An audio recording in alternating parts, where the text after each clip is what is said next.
We saw assistants of the Attorney General's office in and out of courtrooms all day, trying to catch up on cases that they were suddenly put in charge of. You're typically paying attention to what's going on around you, but it's what's underneath people's feet that's tripping them up. And the city is continuing to pay for people's falls instead of fixing neglected sidewalks. No one wants to be a part of the Gold Star Club, but it's a club and a room filled with so much pride and support. We were the only ones out here to ask the governor as he walked in, what's next? We're following last night's water main break. We've got heavy construction going on today. We can see down where the water main broke. Today I'm reporting from the kitchen, but not the kitchen you're used to seeing. This is a pickleball kitchen, and you'll be seeing a lot more of them over here on the bouncy house. We've got them making pizzas inside, basketball, and this camp is gonna run from 9 to 5 all summer. It's time for parents to be aware and keep their children safe. We're told by farmers inside the best thing to get in season right now is watermelon, peaches, and cherries. Local companies are doing their best to keep prices down for the 4th of July holiday. The family of Carriel Doss hopes someone will hear her name or see a picture like this one and come forward with information about her murder. All while the man accused of killing her walks free tonight, as prosecutors admit they made mistakes in the case. What limits would you take to get your child the justice that they need? As a mother, that's my job. Wherever she goes, on pins, on shirts, and jewelry, I wear her every day. Janetta Doss carries her daughter, Carriel, with her. It makes me feel like she's close to me. She's done this every day for 3 years, since Carriel was murdered on her way home. Up until now, she thought her daughter's killer was in jail. She was my child. She was a person. She wasn't just a piece of trash. Like, you can't just take this case and throw it out. In April 2020, 18-year-old Carriel was found on Franklin Avenue in the Jeff Vanderloo neighborhood. St. Louis police arrested Levi Henning. 3 years later, the charges against him were dropped.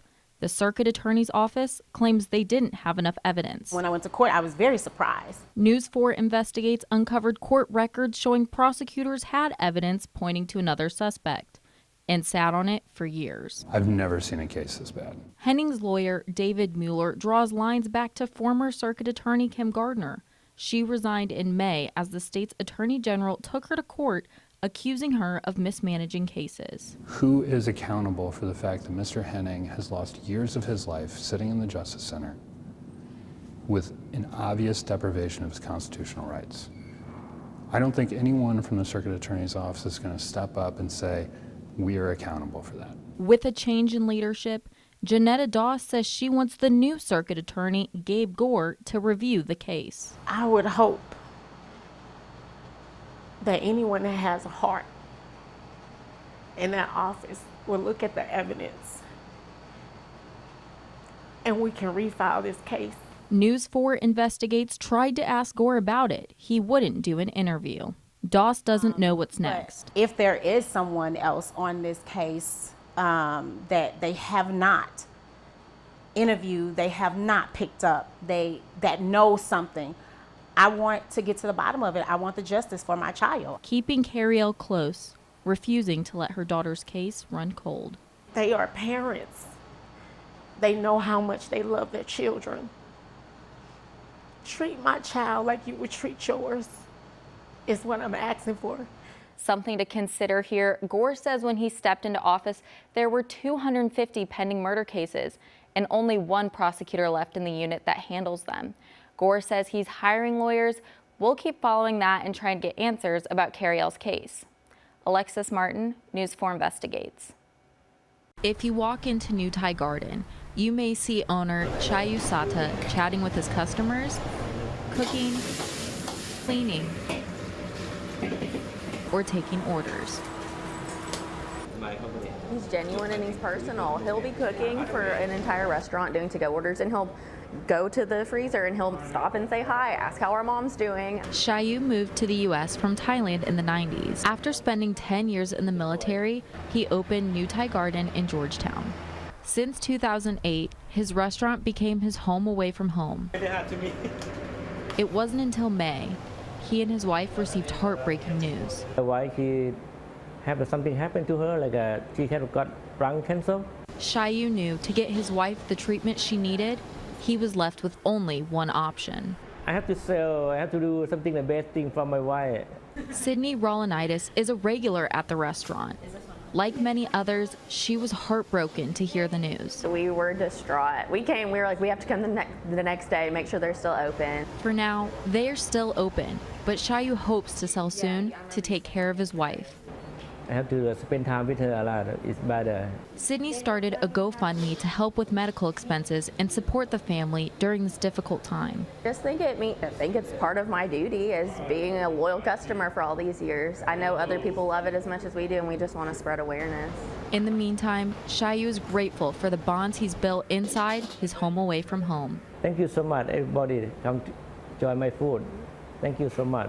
In Georgetown, Lexi Martin, WKYT.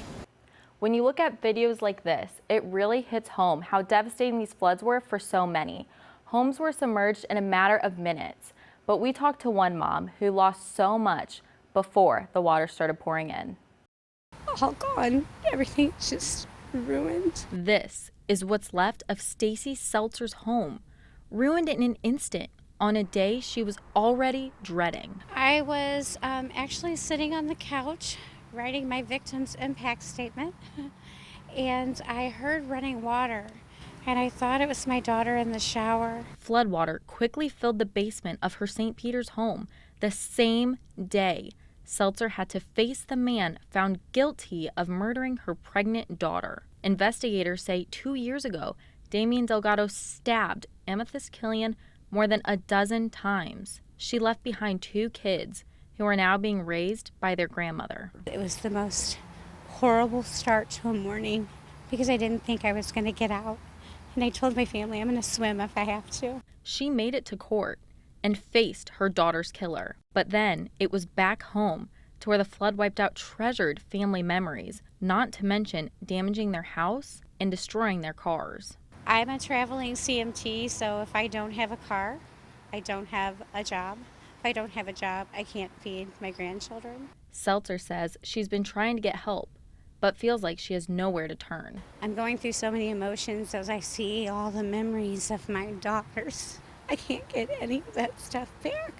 As for her daughter's killer, Damien Delgado was sentenced to life in prison without parole.